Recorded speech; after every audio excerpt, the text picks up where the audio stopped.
Hello மக்களே! நல்லா உதிரி உதிரியா சீரக சம்பா பிரியாணி, அதுவும் பிரஷர் குக்கர்ல எப்படி செய்றதுன்னு பார்க்கலாமா? ஒரு மிக்ஸர் ஜார்ல புதினா, கொத்தமல்லி, பச்சை மிளகாய் சேர்த்து நல்லா பேஸ்ட்டா அரைச்சு வச்சுக்கோங்க. குக்கர்ல எண்ணெய், நெய் சேர்த்துட்டு வெங்காயம் சேர்த்து நல்லா கோல்டன் ப்ரௌன் ஆகுற வரைக்கும் வதக்கி எடுத்துக்கோங்க. இந்த அளவுக்கு கோல்டன் ப்ரௌன் ஆனதும் இதுல இஞ்சி பூண்டு பேஸ்ட் ஆட் பண்ணிட்டு பச்சை ஸ்மெல் போற வரைக்கும் வதக்கிக்கோங்க.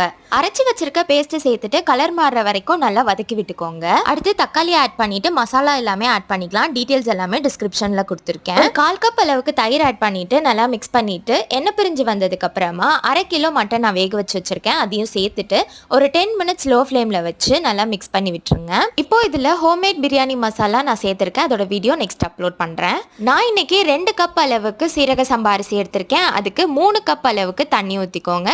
தண்ணி கொதி வந்ததும் அரிசி சேர்த்துட்டு நல்லா மிக்ஸ் பண்ணி ஒரு விசில் விட்டு எடுத்தீங்கன்னா சூப்பரா உதிரி உதிரியா ரெடி ஆயிடும். கண்டிப்பா ட்ரை பண்ணி பாருங்க.